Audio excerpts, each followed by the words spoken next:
जुल्म मत कीजिए, किसी निहत्थे पर अत्याचार मत कीजिए, वो टोपी या दाढ़ी वाला हो या गरीब हो, अमीर हो, यतीम हो, मिस्कीन हो, कोई भी हो, जुल्म इजाजत नहीं देता, न इस्लामिक शरीयत इजाजत देती है और भारत का संविधान तो बिल्कुल इजाजत नहीं देता। इस्लाम के अंदर फिरौन से, नमरूद से बड़ा ताकतवर बादशाह कोई नहीं हुआ, पूरी दुनिया में हुकूमत थे, लेकिन अल्लाह ने उसको भी मौत दी।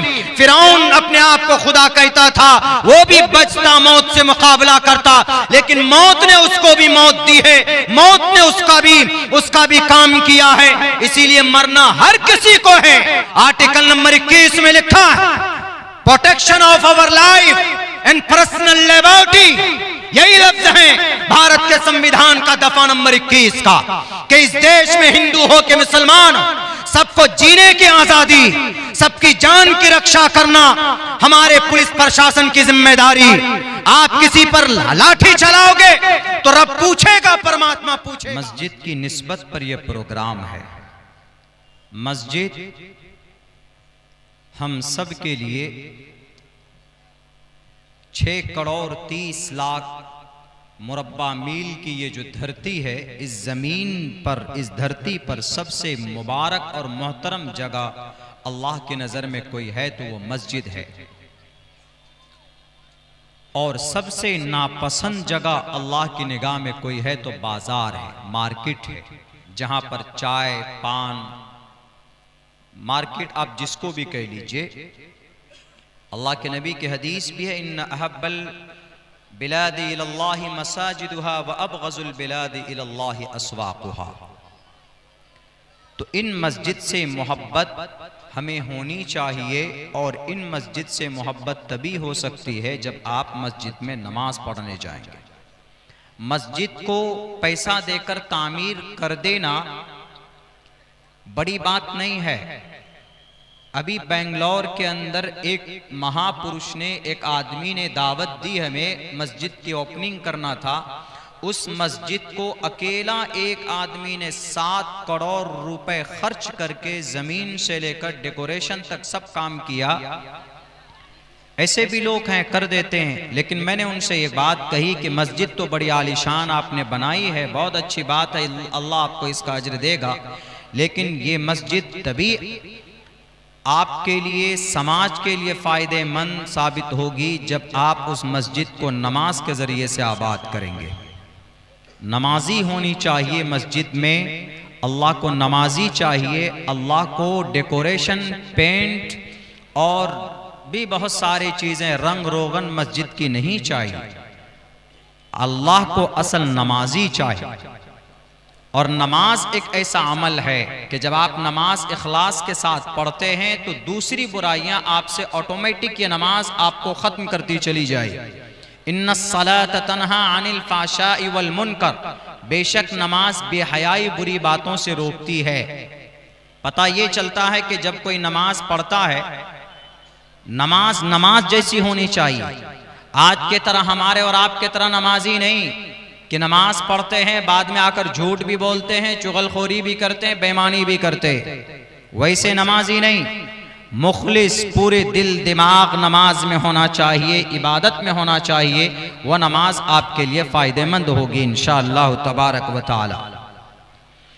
और जब हम नमाज पढ़ेंगे तो जो आज हमारे समाज में जो बुराइयां हैं, वो एक दूसरे का जो हम हक मारते हैं,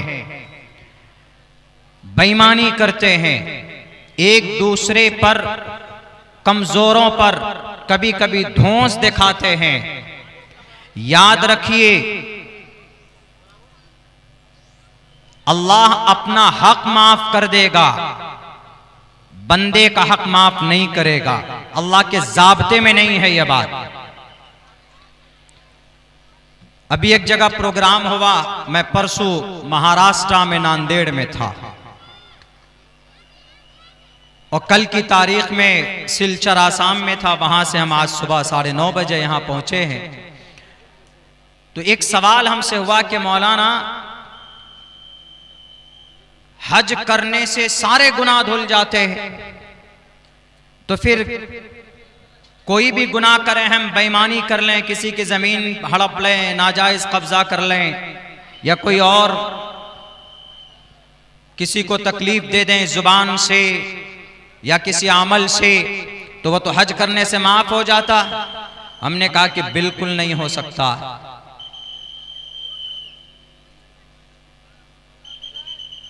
हमारे हिंदू भाई भी, उनका कॉन्सेप्ट है कि अभी उत्तर प्रदेश में महाकुंभ का मेला चल रहा, 1500 लोग गायब हैं, 80 लोग अभी इंतकाल फरमा चुके हैं भगदड़ में। भारत के अंदर सबसे बड़ा त्योहार हिंदू भाइयों का, सबसे त्योहार तो दीपावली और होली है, लेकिन सबसे बड़ा मजमा वाला त्योहार महाकुंभ है, महाकुंभ का मेला। 4 शहर में लगता है ये, इलाहाबाद में, हरिद्वार में, उज्जैन में, नासिक में। चूंकि अमृत जल जो आसमान से जमीन पर गिरा था, 4 जगह पर गिरा था, तो इन्हीं 4 जगहों के ऊपर महाकुंभ का स्नान होता है। इस मेले में होता क्या है? स्नान, नहाना होता है।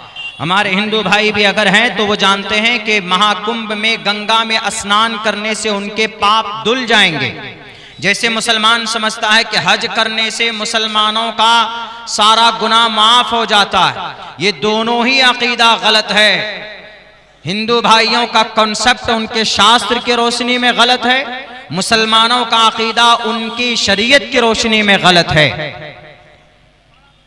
मुसलमान अगर ये सोचता है कि हम इस जमीन पर बेईमानी करके किसी की जमीन हड़प ली, होता है केस कसवल के जरिए से घोंस वोंस देकर केस जीत जाता है, या किसी को परेशानी में डाल देता है, या ऐसी छोटी छोटी बात पर लड़ाई हो गई, एक दूसरे पर केस कर दिया, जिसका पल्ला भारी है जीत गया, या किसी को जुबान से तकलीफ दे दिया, आपने उल्टा सीधा कह दिया और आपने सोचा कि नहीं भाई हमने बहुत गुनाह किया, अब चलो हज करने चलते। तो आप हज करने गए और आपने हज किया और आपने सोचा कि हज के बाद में मैं ऐसे पाक हो जाऊंगा जैसे माँ के पेट से बच्चा निकलता है। तो याद रखिए, अल्लाह अपना हक माफ कर सकता है, लेकिन आपने अगर किसी का हक मारा है दुनिया के अंदर, किसी की जमीन हड़प ली है, या किसी का पैसा बेईमानी से आपने नहीं दिया है, या किसी को तकलीफ दी है जुबान के जरिए से, या किसी को थप्पड़ मारा है, या किसी का खून बहाया है, जिसको शरीयत की रोशनी में हुकूकुल इबाद बोलते हैं, ये 70 मर्तबा हज करने से भी माफ नहीं होगा, अल्लाह माफ नहीं करेगा। अल्लाह अपना हक माफ कर सकता है, करने को वो भी कर सकता, लेकिन अल्लाह ने ज़ाब्ता नहीं बनाया। अल्लाह का हक नमाज पढ़ना, आपने नमाज नहीं पढ़ी, आपने दुआ की, कभी अल्लाह ने आपको एहसास दिया, आंसू बहाया, सच्चे दिल से आपने तौबा की, तो अल्लाह आपकी तौबा कबूल कर लेगा, अल्लाह अपना हक माफ कर देगा। रोजा रखना अल्लाह का हक है, रोजा नहीं रखा, ज़कात देना अल्लाह का हक है, हज करना अल्लाह का हक है। अगर आपने ये अमल के अंदर कमी की है, अल्लाह से आपने तौबा किया सच्चे दिल से, मुमकिन है कि अल्लाह आपकी तौबा कबूल फरमाए, माफ कर दें। लेकिन अगर किसी बंदे पर जुल्म ज़्यादती की है, आप हज करके चले आइए, अल्लाह तबारक व तआला माफ नहीं करेगा, बल्कि उसका हक, उसका बदला आपको कल क़यामत में नेकी से देना पड़ेगा, अगर उस बंदे ने जमीन पर माफ नहीं किया है तो। ये कॉन्सेप्ट हिंदू भाइयों में हमसे कहा गया, पूछा गया कई जगह पर, 2-3 जगहों पर, चूंकि नाम के साथ चतुर्वेदी लगा हुआ, चतुर्वेदी मैं हूं नहीं, चतुर्वेदी एक तुहमत है मेरे साथ। चतुर्वेदी का मतलब लोग ये समझते हैं कि वैद पढ़ता है, ऋग्वेद यजुर्वेद, जैसे अभी मैंने 2 मंत्र पढ़े, मैंने वैद का नहीं पढ़ा, दोनों मंत्र जो मैंने पढ़ा है, अभी एक पंडित दयानंद सरस्वती की किताब सत्यार्थ प्रकाश का पढ़ा, जो वेदों में नहीं आता। दूसरा मंत्र मैंने पढ़ा है मनुस्मृति का, जो वो भी वेद में नहीं आता। वेद तो 4 ही है, ऋग्वेद यजुर्वेद सामवेद अथर्ववेद। अलबत्ता हाँ, पढ़ाई मैंने सब की, ऋग्वेद को भी पढ़ा है, यजुर्वेद को भी पढ़ा है, सामवेद को भी पढ़ा है, जितने भी हो सकते हैं दुनिया के अंदर धार्मिक होते हैं, जिसको कंपैरेटिव स्टडीज, तकाबुली अध्ययन की पढ़ाई बोलते हैं, मैंने इसमें डिप्लोमा किया है। लेकिन जब मंत्र पढ़ते लोग चतुर्वेदी लगा देते हैं, तो लोग ऐसे सवाल लेकर आते हैं कि मौलाना जरा बताइए, महाकुंभ में 40 करोड़ का मजमा आ रहा है, तो वहां पर क्या मतलब है, उसका क्या होता है? उसका अकीदा और कॉन्सेप्ट ये हिंदू भाइयों का कि अगर हम वहां जाकर गंगा स्नान करेंगे तो हम पाक और पवित्र हो जाएंगे। मेरे हिंदू भाइयों, एक बात सुन लीजिए, अगर आपने इस दुनिया में किसी के ऊपर, यानी वही फॉर्मूला जो इस्लाम में है, अगर आपने नाजायज तौर पर किसी की जमीन हड़प ली, किसी का दुकान आपने हड़प लिया, किसी को बेईमानी करके किसी का पैसा नहीं दिया, किसी को मारा पीटा परेशान किया, यानी बंदे को आपने परेशान किया है, तो आप पूरी जिंदगी गंगा में खड़े हो जाएं।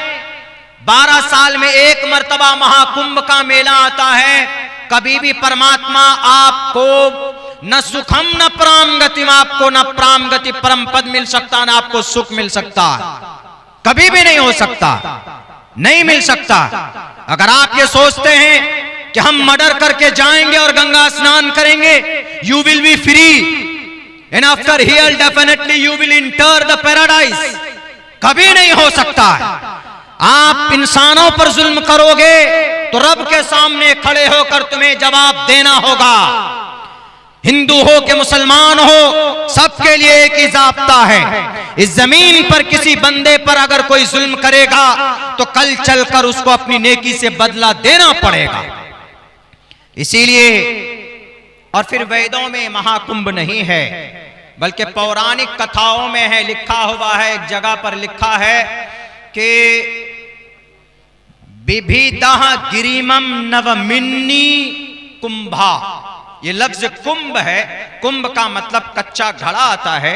हिंदू भाइयों का अकीदा ये रहता है, हिंदू भाइयों में हर चीज का खुदा अलग अलग होता है। जैसे पैदा करने वाला ब्रह्मा है, वो भी परमात्मा है, पैदा करने वाला ब्रह्मा, यानी वो सिर्फ पैदा करेगा इंसानों को नहीं, बल्कि all things will be born on the earth, जमीन पर जितनी भी चीजें पैदा की जाती ये सब ब्रह्मा करते। मुसलमानों में ऐसा नहीं है। मुसलमानों में कौन पैदा करता है? अल्लाह पैदा करता। मारता कौन है? अल्लाह मारता। जिलाता कौन है? अल्लाह जिलाता। खिलाता कौन है? अल्लाह खिलाता। हिंदू भाइयों में कॉन्सेप्ट नहीं।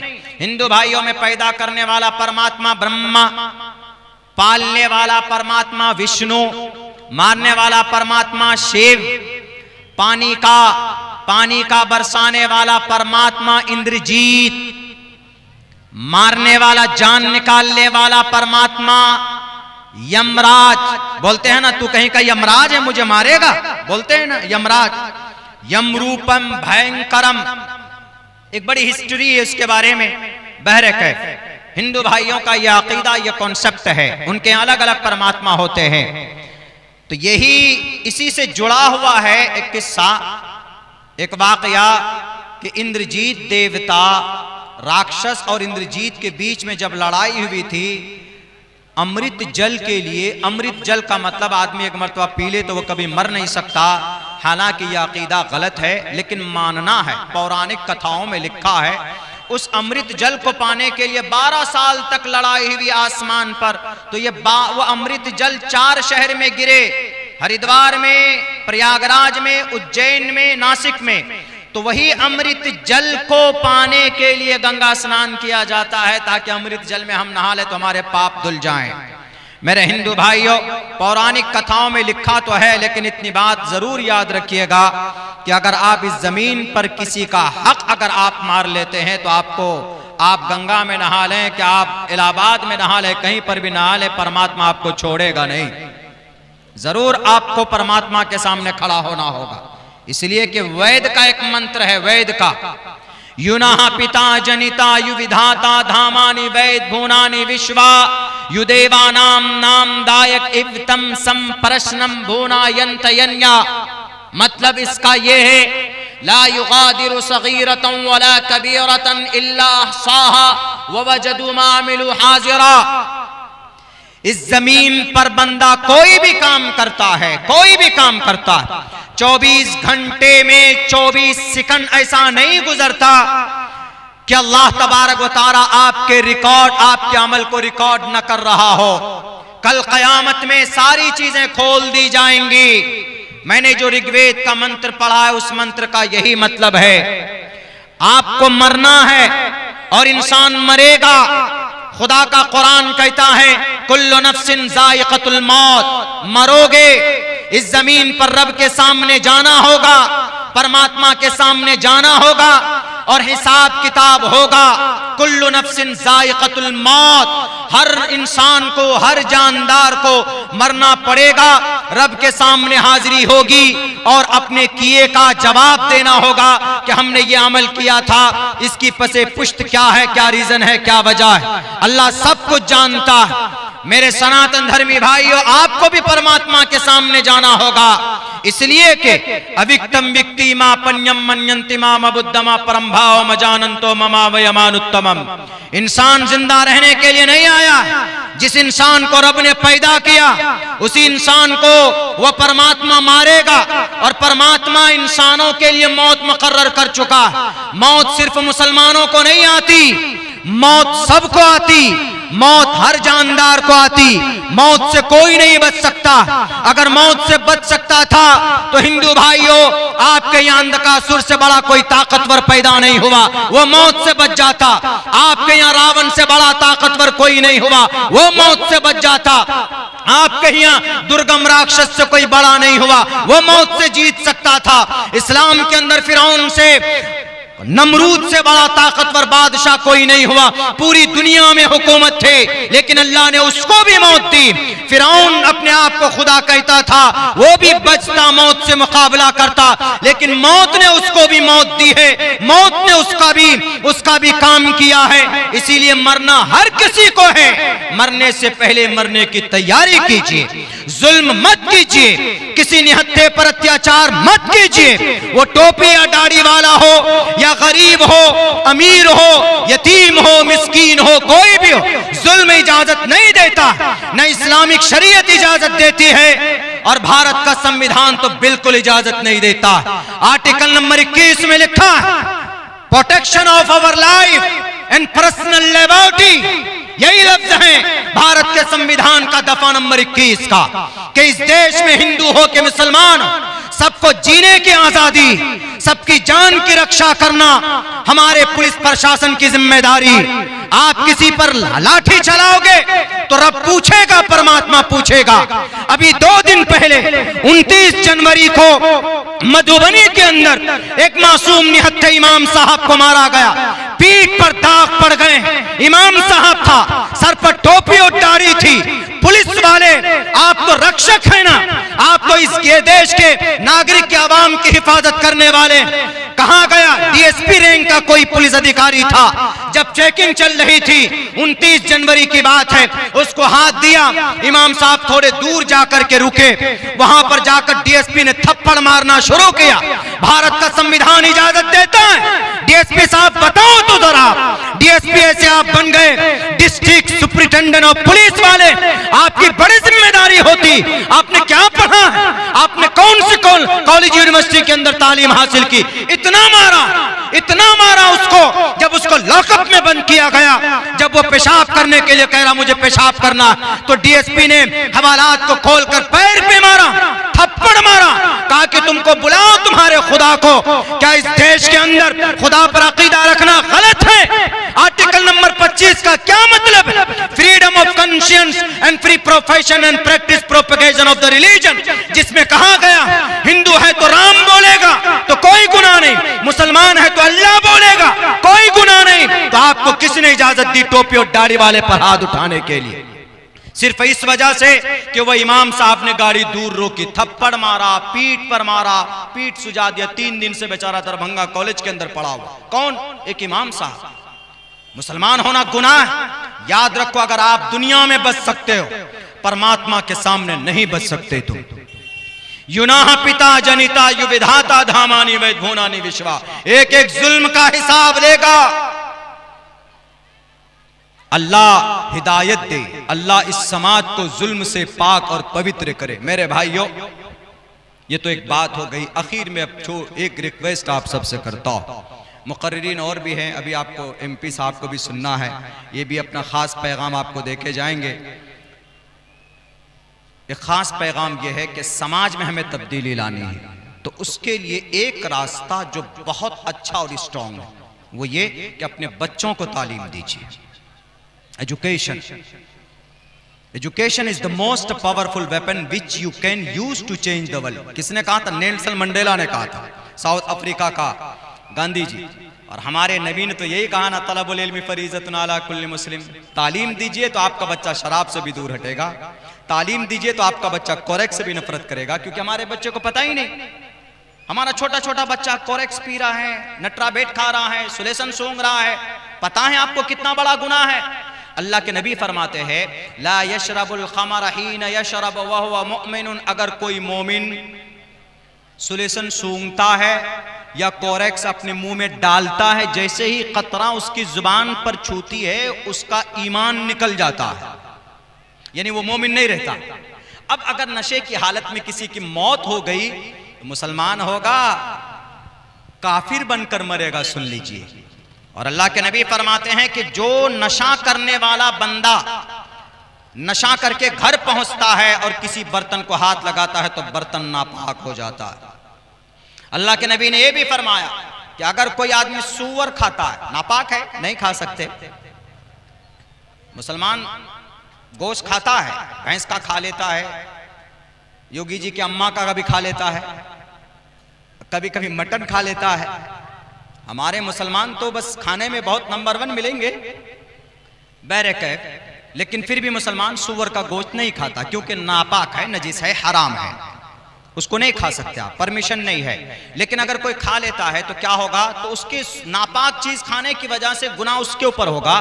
लेकिन शराब इतनी गंदी चीज है, अगर कोई शराब पीकर मोहल्ले में दाखिल हुआ तो शराब पीने की नहूसत जो आसमान से उतरती है ना, वो 40 घर तक उसका असर जाता है।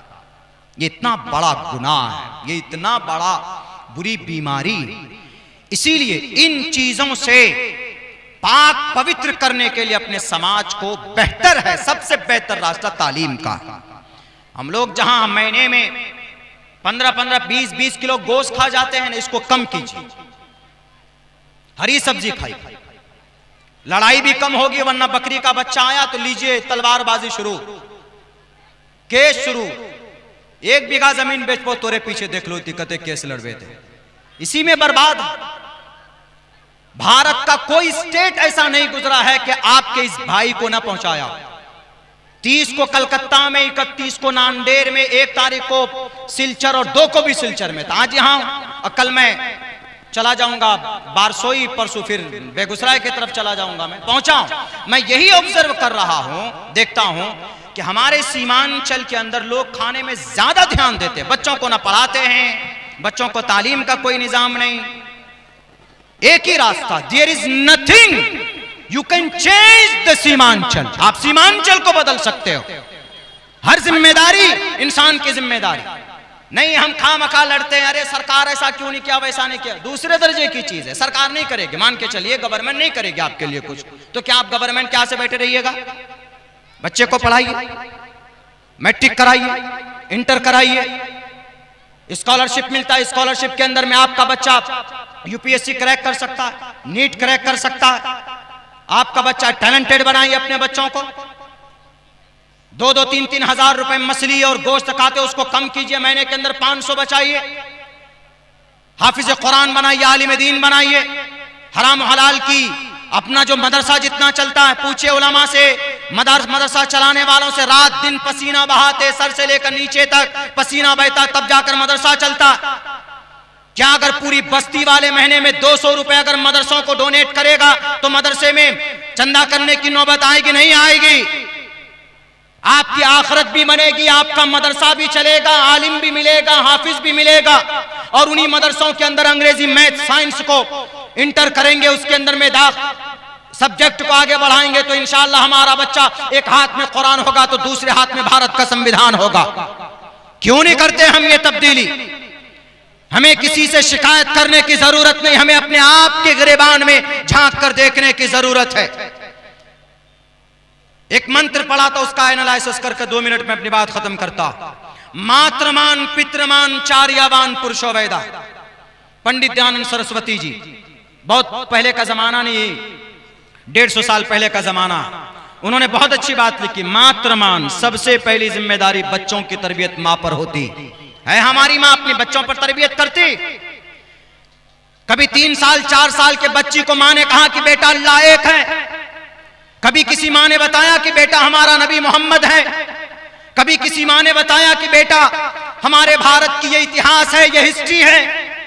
नहीं बताती। क्यों? माँ खुद नहीं जानती। जो भी समाज फैमिली के अंदर में अगर पढ़ा लिखा तबका होगा, माँ पढ़ी लिखी होगी तो बच्चों को पढ़ने लिखने की तरबियत करेगी। बाप पढ़ा लिखा होगा तो बच्चे को पढ़ाई के दास्ते पर लाएगा। लेकिन ये कब होगा? जब ये तालीम का सिस्टम चलेगा। मातृमान, माँ का की मेहनत जरूरी, पितृमान, माँ के बाद पिता की मेहनत जरूरी, चार्यमान, उसके बाद टीचर की मेहनत जरूरी। लेकिन उससे पहले माँ और बाप, तीसरे नंबर पर टीचर। जब इन तीनों की मेहनत होती है तब जाकर पुरुषो वैदः, तब जाकर एक महान इंसान बनता है। मैं हाफिज कुरान बना अल्हम्दुलिल्लाह मेरी माँ की मेहनत है। मेरे माँ डेली मुझे नूरानी कायदा, उस वक्त में तो बैरी कायदा चलता था, डेली लेकर बैठती थी।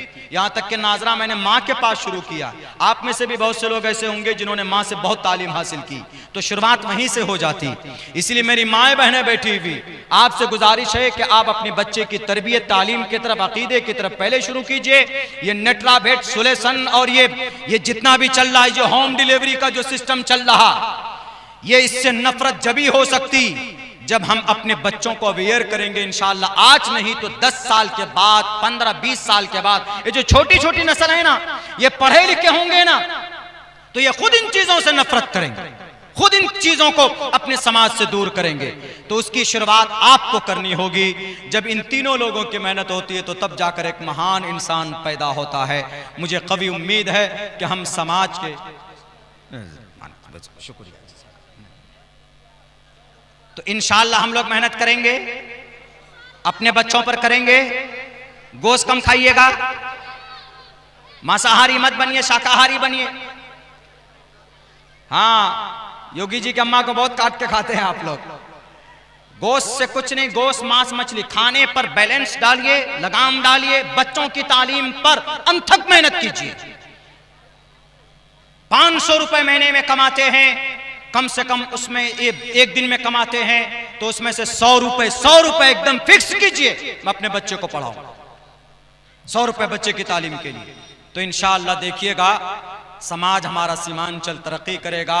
बहुत गरीब तो हमारा सीमांचल पहले से है, लेकिन नौजवानों की बड़ी, अगर हमारे नौजवान मैदान में आएंगे तो ज़रूर हमारा सीमांचल तरक्की करेगा इंशाअल्लाह तबारक व तआला। बस इन्हीं चंद बातों के साथ मैं अपनी बात मुकम्मल करता हूँ। चूँकि बड़े लोग बैठे हुए हैं स्टेज पर, अकाबिर के सामने असागिर का कुछ बोलना ज़्यादा अच्छा नहीं होता है। इसीलिए मेरी इन बातों पर अल्लाह मुझे भी तौफीक दे और आप सबको भी तौफीक दे। बहुत बहुत शुक्रिया। जज़ाकल्लाह अलैकुम रहमतुल्लाहि बरकातहू। बहुत बहुत शुक्रिया, बहुत बहुत नवाजिश करम।